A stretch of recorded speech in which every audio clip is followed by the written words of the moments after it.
So, very good afternoon to you. Well, first of all, very good morning if you're in the Caribbean or the Americas. Good afternoon if you're in Europe or the Middle East. And a very good evening to you if you're in the Asia Pacific region. I'm just going to click and share my screen with you guys so you can have an indication of what we are talking about today. So here we go. Welcome to today's Crossing Borders broadcast, which is the IMC streaming service that we created back in March of this year to keep investment migration professionals and our membership community connected and informed. If you haven't seen one of these broadcasts already, don't worry. You can watch all of the previous programs on catch up through our YouTube channel, and don't forget to hit like, share, and subscribe. So today's broadcast, Wednesday, 9th of September 2020, US EB-5 program legislative updates and the pre-election outlook is very kindly supported by our partner sponsors, IIUSA, which is the EB-5 regional center advocacy group based in Washington, DC. If you don't know much about that great organization, you can visit their website, iiusa.org, or follow them on one of their social media channels like LinkedIn or Twitter. Remember, you can ask questions in the widget, which is located on the right hand of your screen, and you'll also find some useful handouts about today's speakers and also about the IMC.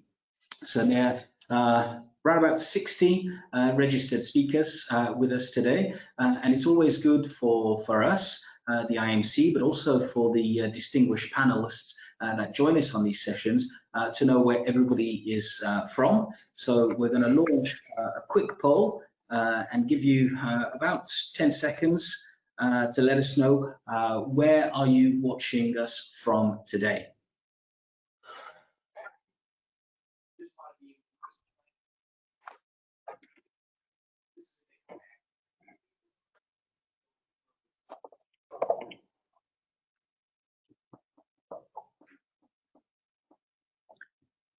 All right, we normally stop the polls at 80%. I can see we're at 75% of you have voted in. So I'll give you a few more seconds. 84, 85, okie doke. I'm going to close that poll and share the results for both our delegates, but also for our panel members with us today. So overwhelmingly, 50% of you are from the Americas, followed by Europe and Africa. Of course, we hear a lot more coming from Africa, particularly South Africa, but also Nigeria as a growing market base. Next, the Asia Pacific, and then in joint last place, Middle East and the Caribbean. Okay, so that's interesting for us to know, of course.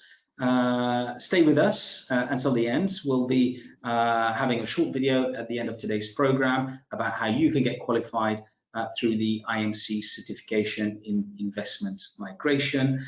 So do stay with us. About today's broadcast, we will be discussing the US EB-5 Regional Center program ahead of its scheduled September 30th, 2020, the so-called sunset date. So we'll hear more about that, but you'll also hear, of course, from a great group of industry leaders on the state of play on Capitol Hill, as well as insights into the coming presidential election and the impact it may have on the EB-5 program moving forward. We'll also hear about the role that EB-5 plays in the economy, but importantly, how it can play a role in the economic recovery in the year ahead. Before I introduce our distinguished panel of speakers, I did mention that IIUSA were our supporting partners today, and IIUSA is an organization that the IMC have been working with for the last 5 years, actually coming up to 6 years. They're a great advocacy body in the US, based in Washington, doing a lot of work promoting EB-5, not only domestically but internationally as well.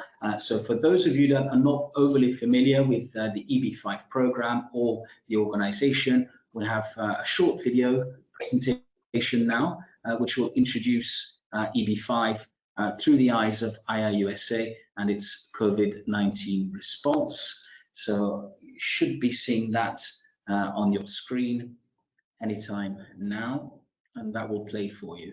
We are living in uncertain times. We are currently in the harshest economic period since the Great Depression, with unemployment reaching levels not seen since 1933. During these times, we need to come up with untraditional and creative solutions. The EB-5 program, which allows qualified international investors to help spur economic development and job creation projects, is that solution. This program has been in place for 30 years and has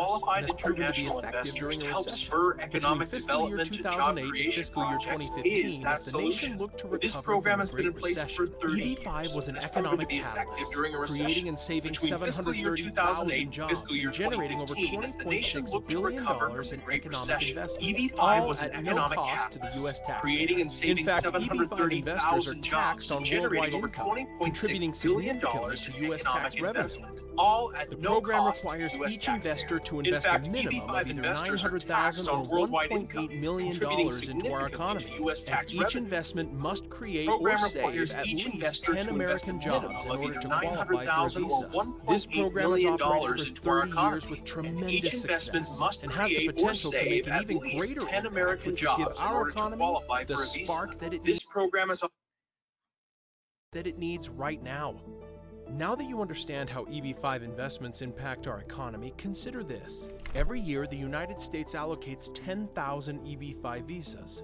However, right now, EB-5's true power is restrained by counting an investor's family members as part of the 10,000 visa allocation, leaving only one-third of the 10,000 visas for investors. Not counting family members from the annual EB-5 visa allocation unleashes EB-5's full potential. If each visa applicant invests the minimum $900,000, those 10,000 visas would equal $9 billion in investments. And $9 billion would stimulate so much more. These investments would trigger a catalytic impact across the country.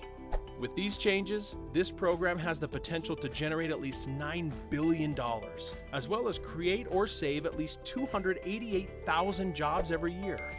This will create a domino effect that will have exponential growth results and spark more investment in job creation in our economy.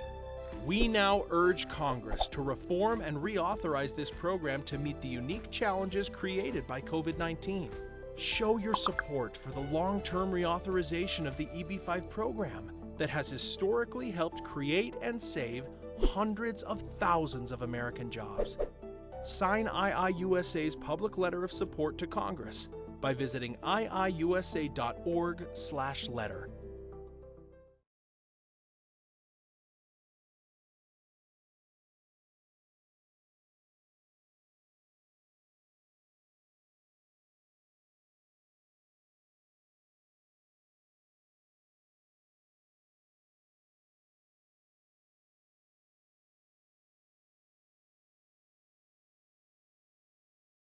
And get you a clean screen. And let's open that up again. Good. Interesting video, 2.5 minutes on IIUSA and the EB-5 program, which is what we are here to talk about today. I want to now introduce our speakers. Robert Kraft, the Chief Executive Officer and Chairman of Pathway Partners and the IIUSA Board of Directors. We also have Stephen Strinia, who's the Chief Executive Officer of Cleveland International Fund, based in the US. Also, Patrick Hogan, the Chief Executive Officer of CMB Regional Centers in the United States. And on the telephone with us is Tom Rosenfeld, who's the President and Chief Executive of Can-Am Enterprises. Very good morning to you, gentlemen, and particularly Tom, hoping that you can hear us and we can hear you. Yes, we're good. Good morning. Morning, Bruno. Good morning. Perfect. I want to, I'd like to come to you straight away first, Bob Kraft, and tell us a little bit more about IIUSA, and then why investors should still be interested in the United States of America, given that there are so many more investment migration programs available on the market today than there were in 1992 when the EB-5 Regional Center Program was launched. Well, thank you, Bruno. A little bit on IIUSA. We are a nonprofit organization that represents the EB-5 industry globally, and our members contribute roughly 94% of the capital invested in the United States. We're the leading provider of educational information and advocacy for the industry. The information available from the website that IIUSA manages and promotes is unparalleled. There's no other site really to get the kind of information investors need to make an informed decision. In terms of the United States program and EB-5, in spite of the challenges that we have, other countries are fighting many of the same challenges, and the United States is the largest economy in the world. We have the foremost educational system in the world, and rule of law, freedoms, and the ability to advance personally, whether it's economically or whatever your goals might be. It's the best opportunity globally in the world, and still remains the #1 destination for people from around the world. There are a lot of competing programs. Certainly, there are a lot of great countries and great programs offered, but I think we're certainly prejudiced. But if we all talk to people, and the #1 destination still is the United States, and we're very proud of that fact. And we continue to promote a program that is improved dramatically over the last many years in terms of the way it's run, managed. The regional centers that are represented on this broadcast are some of the best in the industry, and we all have what we're very proud of, stellar records in terms of helping investors meet their goals, which is to safely immigrate to the United States, safely invest their money, and then have their capital returned after a period of time. So I'm pleased to participate on this panel. Thank you, Bruno. Right, thank you. Having said that, we've seen, Bob, and this is an open question to any of your colleagues on this webinar today. We've seen that there's a lot of unrest in US cities at the moment. So that presumably may get worse before it gets better, given that there's just a few weeks before an important, probably one of the most important presidential elections in the past 2 to 3 decades. Are investors really still interested in pursuing a move to the United States? And perhaps, Patrick, you could open up on this, please, from your perspective. Well, good morning, Bruno. And there's still certainly a demand for EB-5.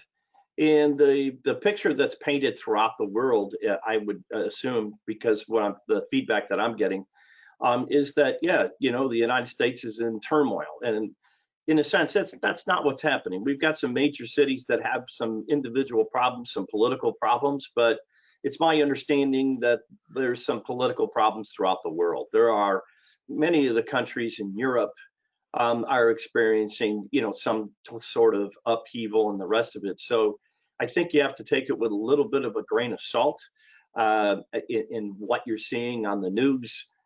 It's a lot of times being sensationalized, and but I think from the long perspective is that it is the land of opportunity, the United States. It is an opportunity for you to actually make something of yourself. To give you an example, is I'll just throw myself out there. I was in college, I joined the military, I lived in HUD subsidized housing, and today, I run 2 really multinational companies, and that's something that you can achieve in America. And I think that people are looking for that, and I think they're also looking for stability, and there is stability. one of the few countries in the world that, have a peaceful transfer of power. And that will occur here, if in fact the election goes that way. But it's all volatile, and the idea of everything's politics right now, including, immigration and the rest of it. But it's cyclical. It's a little bit more nasty this year, but I still think that the United States is a place to come. And in fact, Patrick, you've been involved in EB-5 before the creation of the very first regional center, and you speak about the military, and of course my understanding is CMB, regional centers, is an acronym for California Military Base, or Closed Military Base, which was formed in 1997. Moving to COVID a little bit, and looking back on the history, the turmoil that investment migration the world over has seen in the last 20 years, and the opening of borders, the closing of borders. How easy is it to enter the United States right now, given that there are, particularly in Europe, where I'm coming from, there's a lot of travel restrictions, a lot of quarantine in place. How are things working in the United States, please? I'll leave that with Patrick, but ask Stephen and Tom to also weigh in from their perspectives in their respective cities. Well, again, we have headquarters in Dallas, and we have headquarters in the Midwest, and the travel restrictions seem to be, from the most part, from the United States. There's nowhere to go. If you wanted to go on a vacation or something along that line, it seems because of COVID and the rest of it, and we've not been able to travel to go and do our normal business. However, within the United States, travel is really not restricted. And I'll let Steve and Tom weigh in on that. But my perspective is that international travel has basically been almost 100% curtailed, except domestic travel in the United States is still okay. Yeah, I would reiterate that we haven't had, frankly, the sort of the strict quarantine provisions within the United States. It's been more of suggestions, frankly, and maybe that's been why it's lingered here longer, sort of a basis of our country and freedom of movement and so forth. But the good news is that I travel primarily between two states, Ohio in the Midwest and North Carolina in the South, and cases are coming down, positive tests are coming down. Again, I think it's probably lingered here longer, but people do have the ability to move around, and there will be a point, frankly, hopefully with the vaccine down the road here shortly, that people will get more fully back into economic activity. And the projects that we've invested in on the hospitality, residential, and retail side is, we've kind of hit bottom on some of those things, but people are coming back. Particularly in the summer months, in terms of economic activity around retail and being able to be outside or dine outside. Hospitality is going to take longer, but I think there's a pathway there. And frankly, residential, where people are now have been staying in their homes, has actually been a strong sector, and where our investments on the residential side have, frankly, been very strong on that end. So it's coming along, and economic activity will rebound. Everybody's got an opinion about how long, but at some point during 2021, I think most people think that back close to normal will be a strong possibility. Okay, Tom, how easy is it for foreign investors to come into the United States right now? Excuse me, I'm sorry. What? Yeah, no, how easy is it for foreign investors to come into the United States right now? I think the foreign investors can come into the U.S. We're seeing, obviously, there's the COVID problem. There aren't many. We're seeing a lot of people not wanting to come in at this point. I don't think there's serious restrictions. I think there are some issues with China and what's happening with the schools in terms of not permitting some of the students to come in or there was an attempt not to permit the students to come in if they could do this online. But for the most part, I don't really see a whole lot of problems coming into this country. I don't know what everybody else is seeing, but that's not the issue. From our perspective, it's more about we can't travel, abroad, and domestically, frankly, we do have a serious COVID problem, and most people, even if you can travel domestically, and I think you can, a lot of people are concerned about doing that. I mean, you just look at what the airlines are doing. Their travel is so down compared to previous years, and I think it's a lot to do with the fact that even Americans are concerned about traveling to certain states right now. So, for the most part, I think this is temporary, but I don't think we can deny that this has had a major impact on our business and on even travel within the U.S. So. And Tom, I'd like to reiterate another thing about that, but it's very sporadic. For instance, living in Texas, I'm seeing that it's been open for quite some time. When I travel to California, it's basically shut down in California when I go to visit our projects. And for example, this weekend in my other business, we're going to have an in-person auction.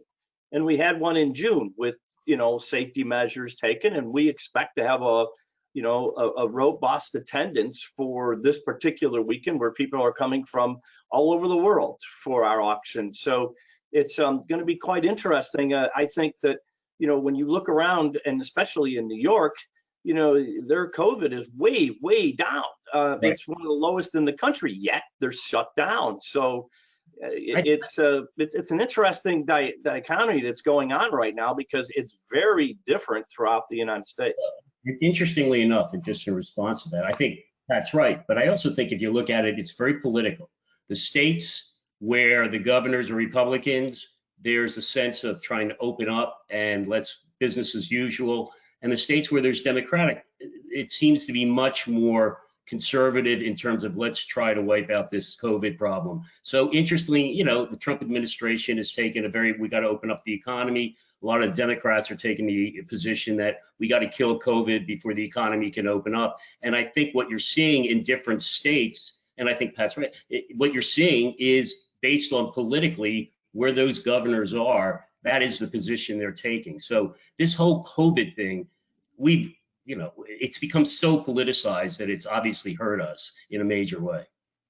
Yeah, and I think I can identify with that because we have similar situations in Europe. Our delegates should remember that the United States as a country is, I think, about the same size as Europe, which has some 30 different governments in place, and we've seen situations where COVID has been very, very much politicized. But moving on to COVID's role, or actually EB-5's role in the economic recovery. Stephen, what do you perceive the contribution that EB-5 can make in economic recovery? Well, I think it could play a major role, and I think the hope of the industry is, regardless of who wins, to make that case to the administration and to be part of that economic recovery plan. Again, I think regardless of who wins, there's going to be, we're not done talking about economic recovery and legislative changes that could help that along.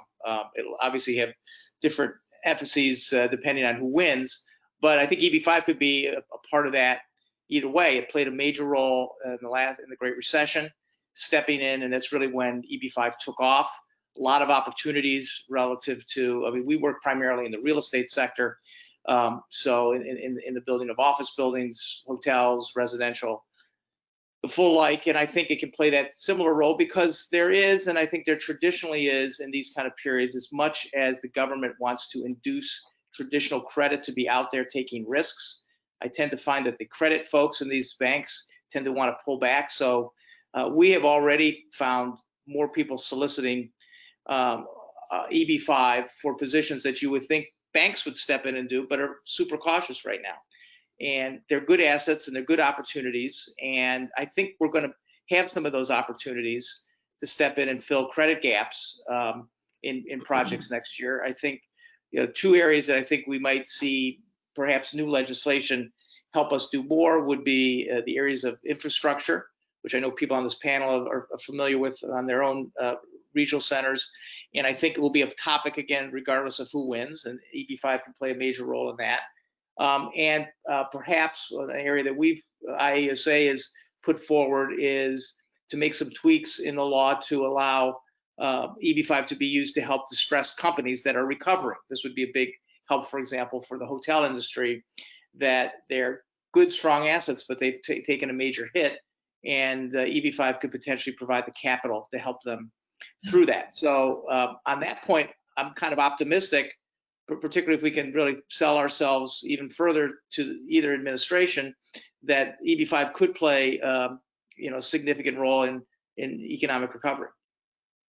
All right, very good. Before we move along actually to the legislative outlook, we've had a question that's come in from Jerome. Not sure where Jerome is located. It's a question for Bob, and he specifically wants to know what sectors of the economy or types of businesses do you predict to be the most attractive for foreign high net worth individuals? So, Bob. Yeah, that's a very, very good question. As Steve said, I mean, traditionally, the industry has been heavy in hospitality because people from around the world understand hotels. They recognize international brands and are comfortable with that. And I think even though right now it's been a rough period for hospitality, for hotels, it'll continue to be a very attractive investment as we recover from COVID. If you have a quality location, you have a quality brand running the location, a flag on the property, and the capital stack is put together properly, it's going to be a good investment for the investors. I think there will be a resurgence in interest in manufacturing, and infrastructure, I believe, will be a real big part of the future. One of the things that's good about where we are as an industry is that IIUSA has done a really good job of gaining support on both sides of the aisle. I mean, we've pretty much been agnostic with respect to the political fights that go on and tried to walk down the middle. And it's easy to do because it is an economic driver. As Steve said, it was very much a part of the recovery after 2008, 2009. And we have support on both sides of the aisle. So it's regardless of who wins the election and who controls the House and who controls the Senate, we have support on both sides. And we believe that once the smoke clears, that perhaps we'll be able to move the program forward aggressively and perhaps open it up to help us recover in those areas that I just mentioned. So those would be the big ones in my mind: hospitality, infrastructure. Steve mentioned real estate in general. We were involved, First Pathway Partners has been involved with some office complex that were very successful. Banks were the primary tenants. It fit in a TEA without any gerrymandering. It was good for the city of Milwaukee. And I think all of us are looking for good opportunities. So regardless of what becomes hot, you'll see solid offerings from the leading regional center operators.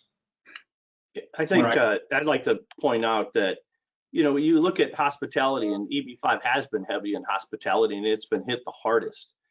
CMB, being one of the leaders in the industry as far as how many investors and the 829s and the rest of it that we've achieved, we've decided that at this point in time, we'll concentrate on making sure that our hospitality that we already have in our projects, that we work with them to get through this. But our future, in my opinion, we're going to logistics, okay, because it seems like that warehousing and the rest of it is really exploding in the United States. And we're going to stick with infrastructure. I think going into hospitality right now, I think is probably something that I'm going to stay away from for a little bit to make sure that stability comes back to that particular sector. I would rather invest in, let's say, in the construction of a warehouse that has a lease with a Fortune 500 company for the next 15 years. Now that's stability, and that's what we're going to head for. Okay, good. A question's coming for Tom. This is from Sonia in South Africa, and she's asking: could any sectors, industry sectors, be excluded, specifically excluded from the EB-5 program? Tom. Well, I mean, I think for the most part, the EB-5 program is about job creation, and the industries that create jobs, I think that's the gambit. I mean, you know, I think for the most part, the industries are pretty much, I think everything's on the table. I mean, I really don't see anything that's off the table, as long as it's legal, and for the most part, all the industries that create jobs, it's just a question of which ones you pick and how you protect your investors. All right, good. I want to come back to Stephen. Can you give us a broad overview of what a potential or the high-level legislative outlook for the program looks like going forward now, please? Well, in the most important sense, the program has to be reauthorized. It is operated under a series of short-term authorizations for a number of years.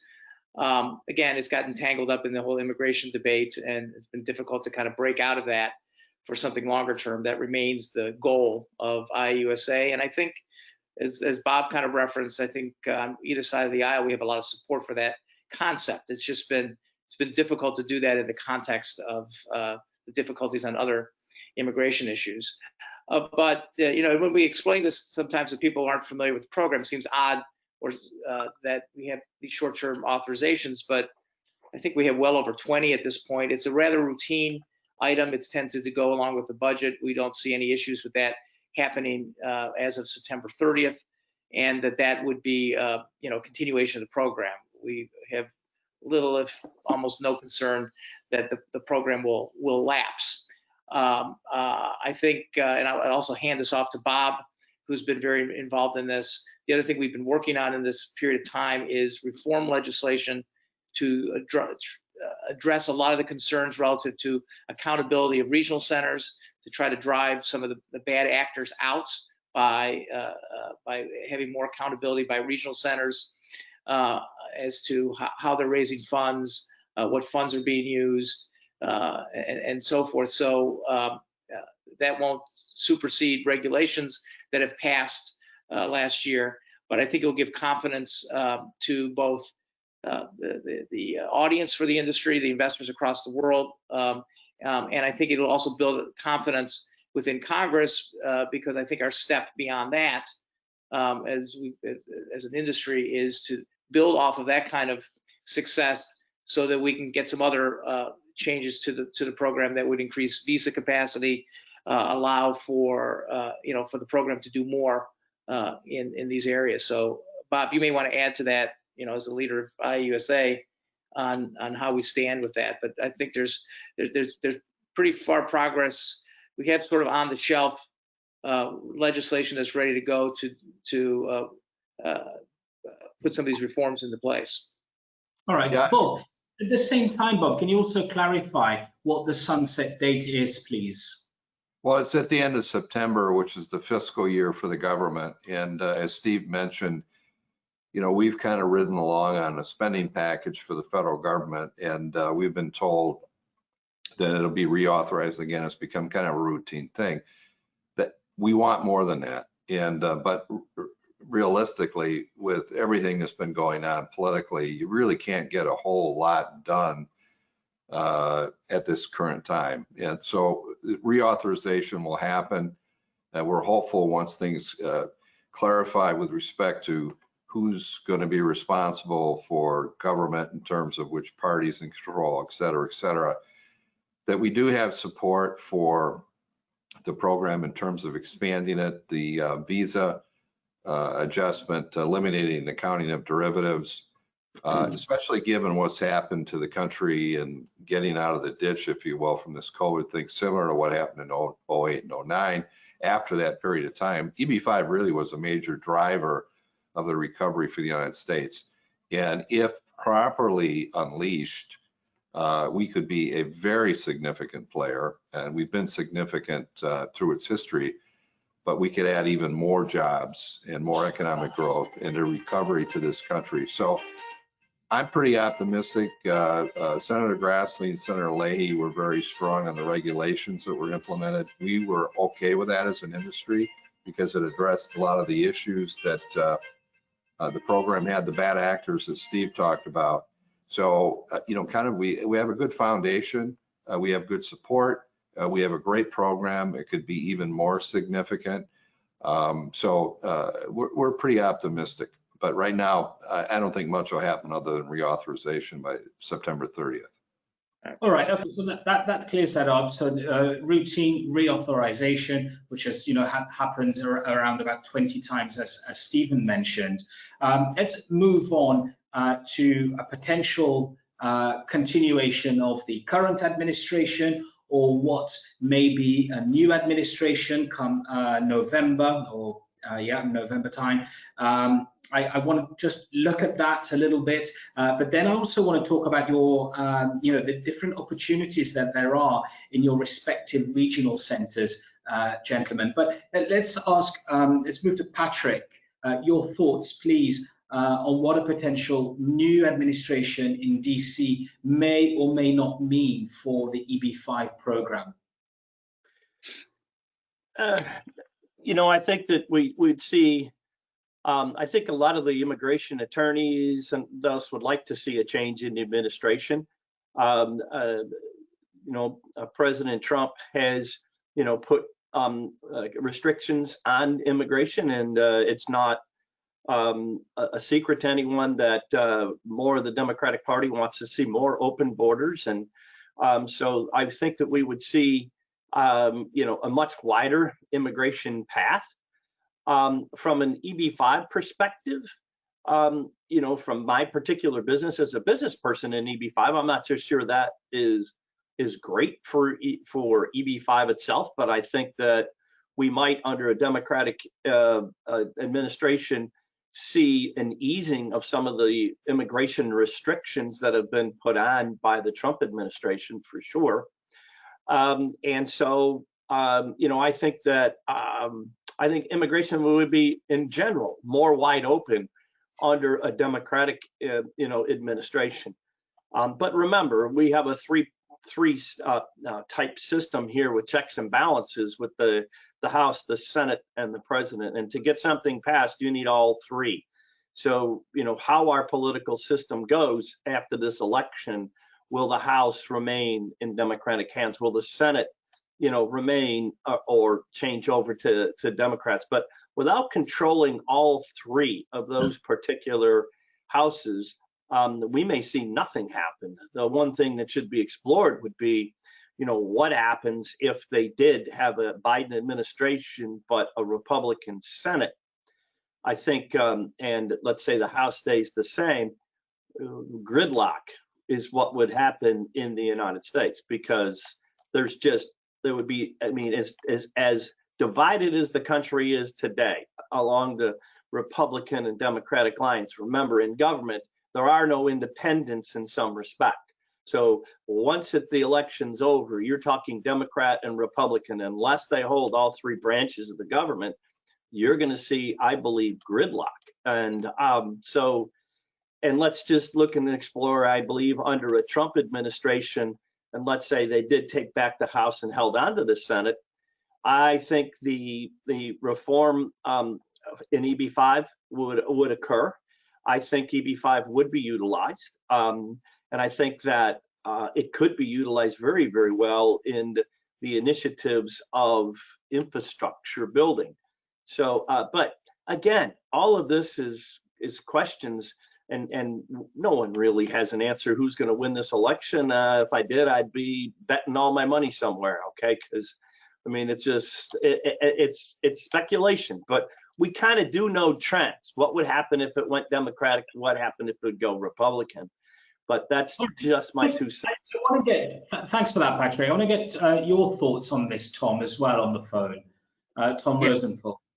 Yeah, I mean, I'm not sure I totally agree with that. I mean, I think a Biden administration, I think there's enough Republican senators that are concerned about the way the program's going and the incentives to what they perceive to be billionaire real estate developers whose some of their projects would get done with or without EB-5, that I think that I think a Biden administration is going to push the infrastructure a lot more, and I think you're going to get general consensus with even the Republican Senate if it's like that. You'll have enough senators, I think, who are been in favor of using this program to help rural areas and to use it in a way that really creates jobs where they're needed. And I think you would see a change. I mean, I think there is a change.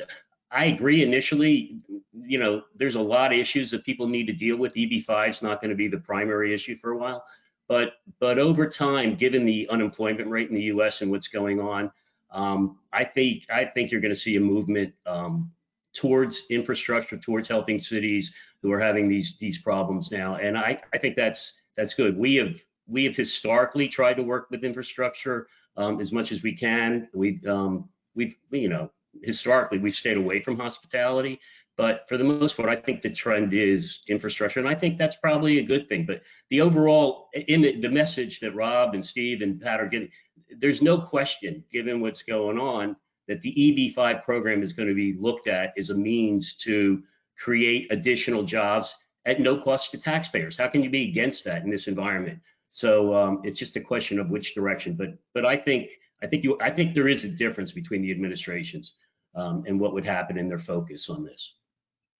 It's interesting because you would think that most politicians, or all politicians really, would say absolutely yes, we welcome any kind of economic activity that will create jobs for individuals, particularly in, you know, at a time where this unprecedented economic outlook is not very bright and shiny the world over. And you know, we have similar issues in Europe with European parliamentarians that are adamant that they don't really want investment migration programs to continue, even though in their countries unemployment, particularly in the younger classes, that, you know, those under 30 would be at sometimes at 30 to 32%. So it is quite amazing, but you know, politicians are a different breed, of course.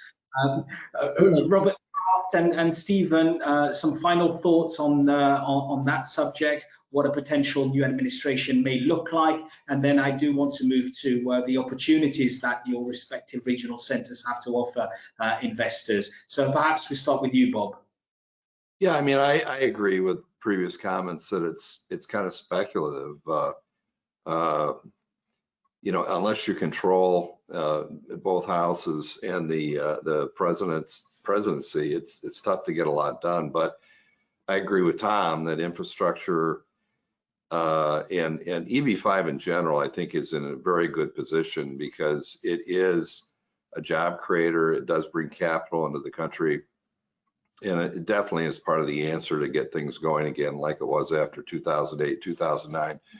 And as I said earlier, we've been very aggressive working with both sides. We really haven't played the political thing, and we have support in both parties. And I'm just hopeful once we get through the election that we can maybe sit down and come together a little more than we have in the last couple of years. It's just been so disruptive in many ways. And I mean, for the good of the country, we need to make common sense decisions going forward. And I think EB-5 is one of those programs that we can get support from both sides. So I'm optimistic regardless of what happens. Good. It's good to be optimistic. Stephen, your thoughts?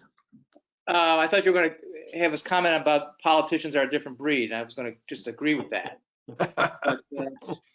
I guess I concur with EB-5 will be there. There will be opportunities. We have some broad concurrence. If we can bring the temperature down, regardless of who's in office, we stand a better chance. I would agree with Tom. I mean, my colleagues, I think, know, you know, I'd say this at the beginning, my biases, but I do think there could be some more opportunities for doing some newer and creative things with the Biden administration, looking at things like expanding the use on infrastructure.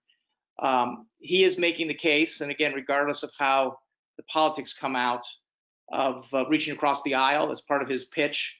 So could he work with a slight Republican majority in the Senate to get economic recovery, immigration reform? He's making a point that that's his background and that's his history. And I think he's got a chance at it. I'm not trying to be naive in saying that. It'll probably, if the Republicans control the Senate, it'll be very narrow. If the Democrats control the Senate, it'll be very narrow. So you'll have to work across. Candidly, I don't think there's much of a chance that the House will turn because the majority there is so large. I suppose it could, but most predict that the House will remain Democratic. So I think, again, either way, I think there will be an EB-5 program. We're well positioned to work with either side on that. I'm encouraged and hopeful that if there is a change in administration, we might be able to, propose some of these things that would be good for the country and good for the EB-5 industry. But either way, there'll be an EB-5 program to work with, and the industry is well positioned to work with either side. Hey, Bruno, could I make one last comment?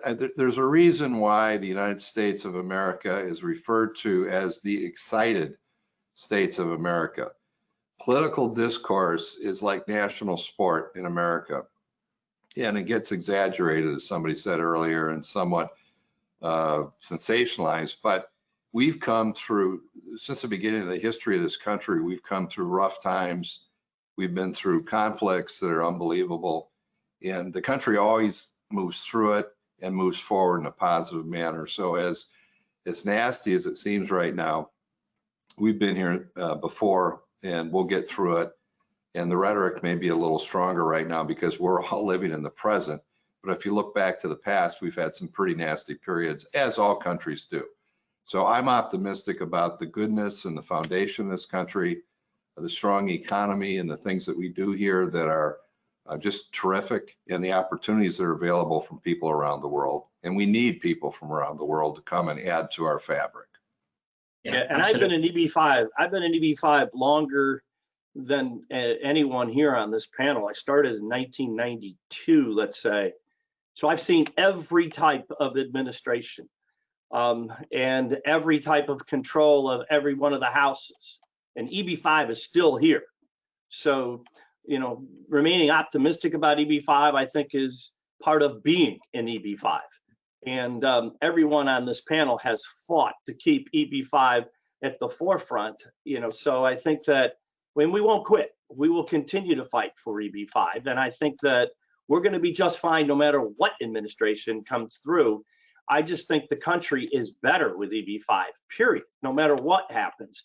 What we did in 2008, 2009 was nothing short of monumental in EB-5, and I think we can do the same thing. Yeah.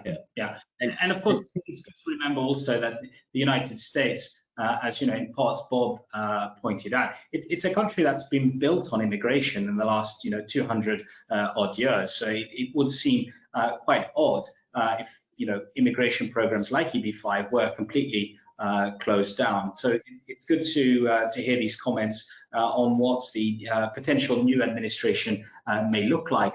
But we've had a question coming from South Africa referring to India and China that's come in. Of course, we know that EB-5 is a program that did cost 500,000. Then the minimum threshold was doubled to 900,000. And another amount, which I forget right now, for the rural areas. Perhaps, Bob, you could just clarify what is the investment threshold for EB-5 in the rural areas, please? Well, it's the same. I mean, there are two levels: $900,000 if you're in a targeted employment area, right, which was cleaned up, and there were good changes made there so that a TEA couldn't be gerrymandered or census tracts linked together to allow you to build, in a very affluent area, basically, but still qualify. So that was a good change to eliminate some of the advantages, abuses, whatever you want to call it, legal. But that definitely impacted the program negatively. If you're in a rural area or in a TEA under the new definitions, it's 900,000. If you are not, it's 1.8 million. So really, we primarily all work with the $900,000 level, which was 500,000. All right, so 900,000 or 1.8 million. Here you're looking at attracting investors that essentially are probably really multi-millionaires. What about billionaires, though? Can we see, or potentially in the future, for backlogged countries like India or China, where the backlog could be skipped or relaxed, or you can move to the front of the queue for investors that are looking to come into the US and invest, more than 1.8 million. Now we see a similar structure in the United Kingdom with the Tier 1 investor program, where if you want to wait 2 years, you invest around £2 million into the UK to get your sort of permanent residency, and then which leads to citizenship. If you invest 10 million, that is a fast-tracked process. Can we see any of those sorts of changes in the United States? Patrick, you're shaking your head. Yeah, I personally don't think you're going to see that, because the U.S., there's a sensitivity about buying your are you buying citizenship? And there's a sense of fairness, and billionaires are not in vogue right now in the U.S. And I think the idea that if you can pay more and you get in, I don't think that would fly legislatively. It goes against the country's principles. So I've seen it in other countries. I don't think you'll see it in the U.S. I think that the key to the U.S. program is that it's about creating jobs, and these people who are coming in are investing to create jobs. And frankly, let's face it, these are great entrepreneurs that are going to create a significant additional jobs once they get here. I would just want to echo just briefly what Bob said, that in terms of, we've been in the program for 30 years in Canada and the US, and I will tell you that there's the number one destination under any circumstances has always been the US, and the issue in the US has always been the number of visas. And I think if we do focus on something that everybody can agree on, like infrastructure, you're going to see the legislation. There's a much greater chance of getting additional visas, and which would make it much more, attractive to a lot of foreigners. But it just answered, I don't see even an attempt to make it easier for more money to come in and get ahead of the queue and things of that nature. All right. Does everybody agree with that, or any further thoughts on this skipping the line? I agree. I agree with Tom's comments on that. I find that kind of very unlikely in the American context for the reasons he gave. Agree. Yeah, All right. I would agree as well. Okay, we hear about hospitality projects, infrastructure projects are very much, de rigueur. I'd like to hear from all of you, starting with Bob, what projects your particular organization has to offer right now for foreign investors wishing to come into the United States, please. Yeah, we're actively marketing a franchise concept that is smaller. It's more difficult. And it takes fewer investors, and it is in areas that qualify, good returns, a little bit different structure. It's we're not going for big numbers. We're looking at singles, if you will, but with a safe investment. We also are still bullish on hospitality. We believe that within a couple of years in a new project, when you start a new project and invest in it, it takes a while for the fundraise and then to build the property, et cetera, et cetera. And we're banking on quality flagged properties that will be successful and stabilize 2-3 years out, which basically, by that time, if we're not out of this thing from a economic standpoint, we all have bigger problems. But we're pretty confident that this COVID thing will get under control. There'll be a vaccine. There'll be ways to deal with it. Maybe we'll step back from it and say, perhaps it's not anything more than the flu, and perhaps we overreacted to it. Not to diminish the damage and loss of life, but We're still optimistic in the hospitality space, and we're looking at infrastructure projects as well. All right, moving right along to Patrick. CMB has been, it started in infrastructure. I mean, the first 10 projects were all about infrastructure, working with the public-private partnerships with the military bases. We see opportunity working with our great partners in Hillwood. Right now, we have 2 projects in the marketplace. Both of them are logistics warehouses. We've done 35 projects with Hillwood. So I look to our future as becoming more Hillwood-centric. Because here's the point. I mean, if I was in hospitality, I'd want to invest in a hotel that I could say is guaranteed to have 100% occupancy for the next 15 years. Now, who wouldn't want to invest in something like that? Well, when I look at logistics and I've got a 1 million square foot building and I know the jobs are going to be there when in fact the construction's there and then the direct jobs that are created there, and the building is pre-leased to a major, Fortune 500 company, and we've done with like Amazon, Target, those types of things. Right now, both of our projects are already pre-leased for 15 years.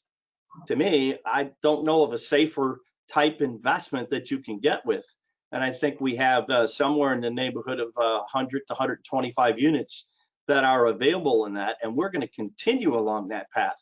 We don't see Amazon or some of these other big box retailers slowing down, and we believe logistics is going to be there. So I would say that we're going to be probably 70 or 60 to 70% involved in logistics, and the balance will be infrastructure. And we just believe it's all about jobs, jobs, jobs. And when the money's spent, jobs are created. And using the methodologies that are available today, we think that's the strength of the marketplace. And we want to be able to look a person in the eye and say, we're going to be able to get you not only your green card, but your money back. That can be done through working with these unbelievable, wonderful partners who are familiar already with EB-5. So that's CMB's forward-looking output. Thank you. Stephen, your thoughts on the projects that your organization is working on at the moment for high net worth individuals? Yeah, so we've been pretty exclusively across the board in commercial real estate. I'll say at the outset, we have not done an infrastructure project yet, but I think for the reasons mentioned here, and also because I think it may as a chance to be emphasized, we will be very interested to get into that if there's an opportunity. We serve an area of the country that needs a lot of infrastructure improvement, so we would be ready to kind of jump into that. But we've been across the board on commercial real estate and how we look at it, and been successful across the board in terms of creating the jobs and getting repaid, which is the 2 fundamental objectives.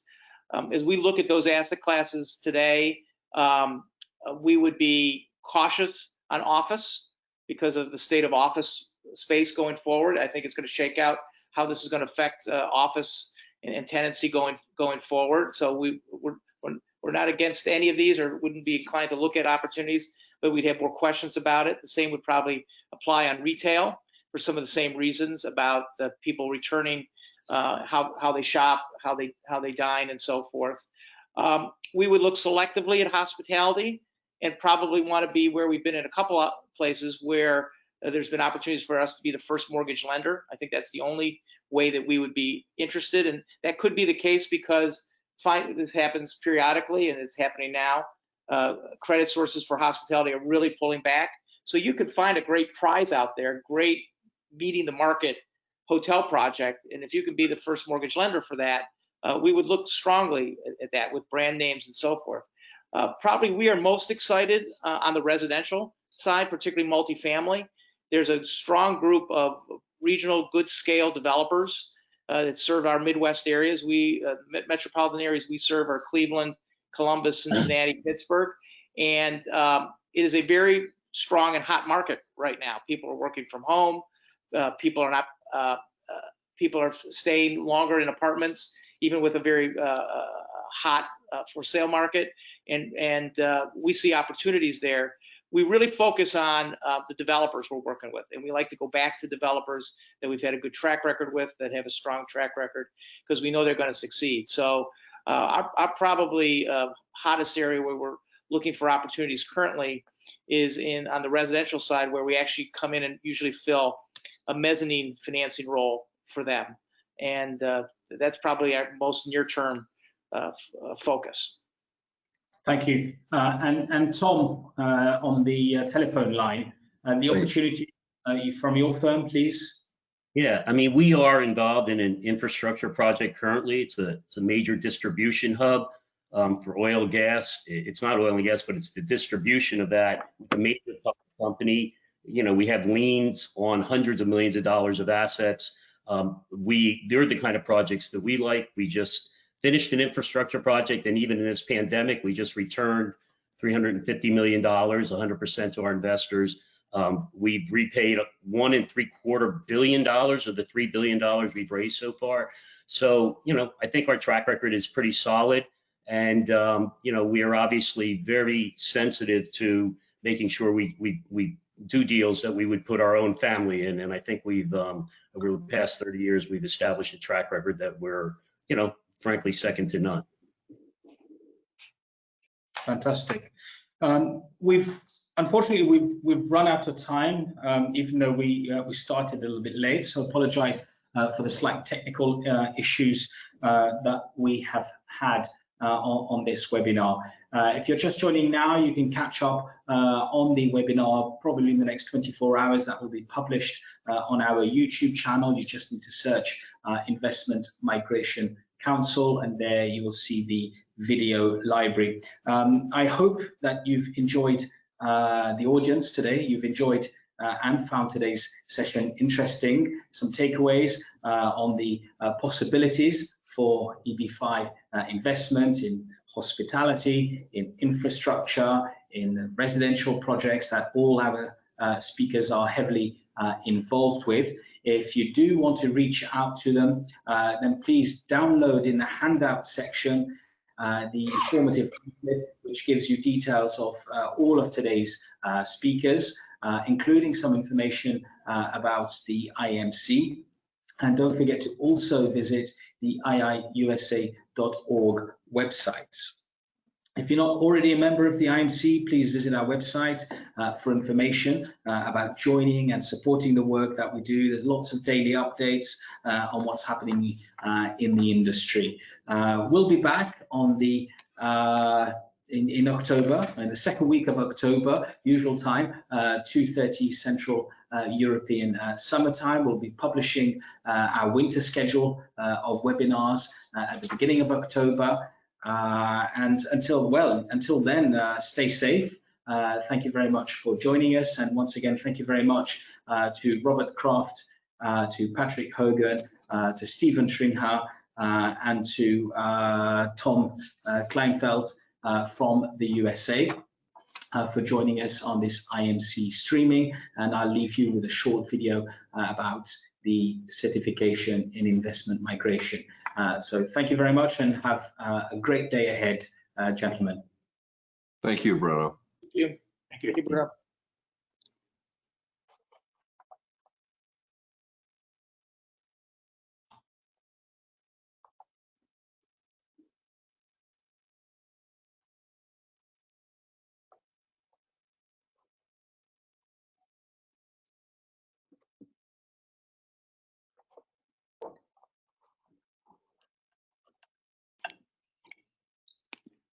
Introducing the Certification in Investment Migration from the Investment Migration Council, the first structured learning product of its kind globally, designed for you.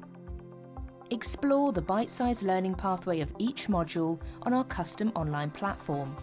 You can track your progress as you go and learn at a pace that suits you, with an estimated 5 hours of study time per module. The Certification in Investment Migration contributes to the development of professional competencies and standards for those new to or already working in the industry. So, what are you waiting for? Visit our website to start your learning journey today.